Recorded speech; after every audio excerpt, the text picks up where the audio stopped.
Projet 1, séquence 2. La grammaire. Le complément de lieu. 1. Lis le texte. La visite du musée. À 8h30, le bus démarre pour un trajet de 2 heures. À l'arrivée, on entre dans le musée. On s'attarde devant les tableaux de peinture. À 13h, c'est le moment du déjeuner au jardin. Après, on va à l'atelier de dessin. On se rassemble autour des statues. À la fin de la journée, on rentre à la maison.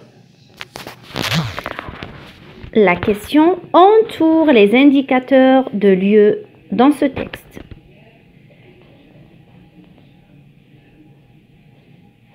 Donc,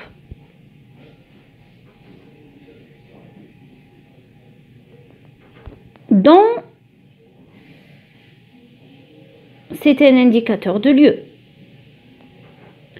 Devant, au, à,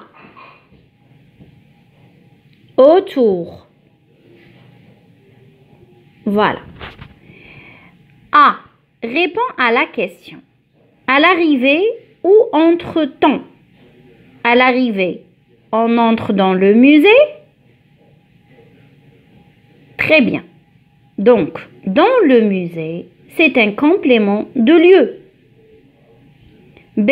Recopie les compléments de lieu du texte. Alors,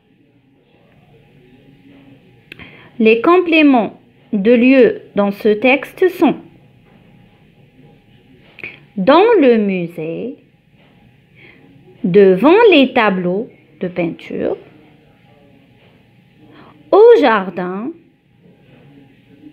à l'atelier, autour des statues et à la maison. Très bien. Les adjectifs possessifs. 2. Lis le texte.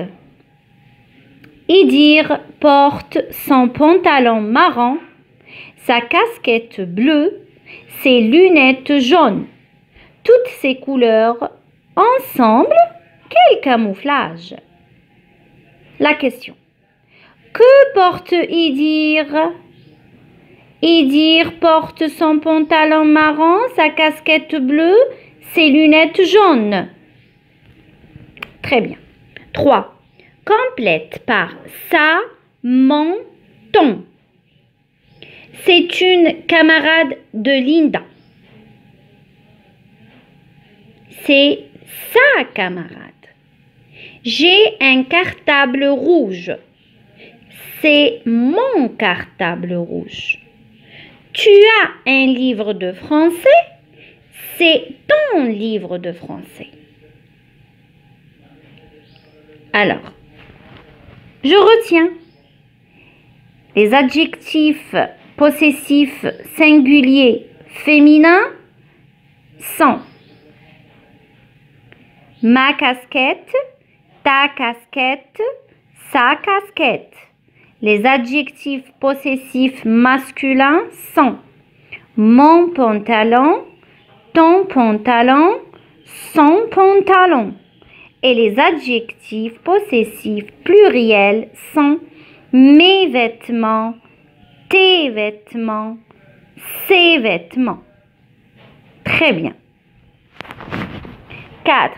Qu'est-ce que tu portes en classe, en cours de sport, au jardin? Utilise des compléments de lieu et des adjectifs possessifs.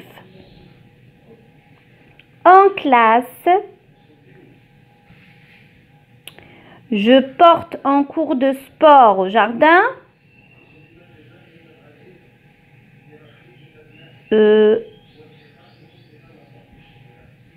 Ma casquette et ma survette bleue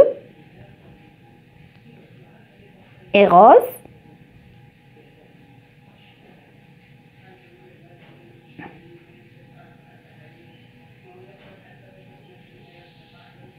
C'est à toi d'imaginer.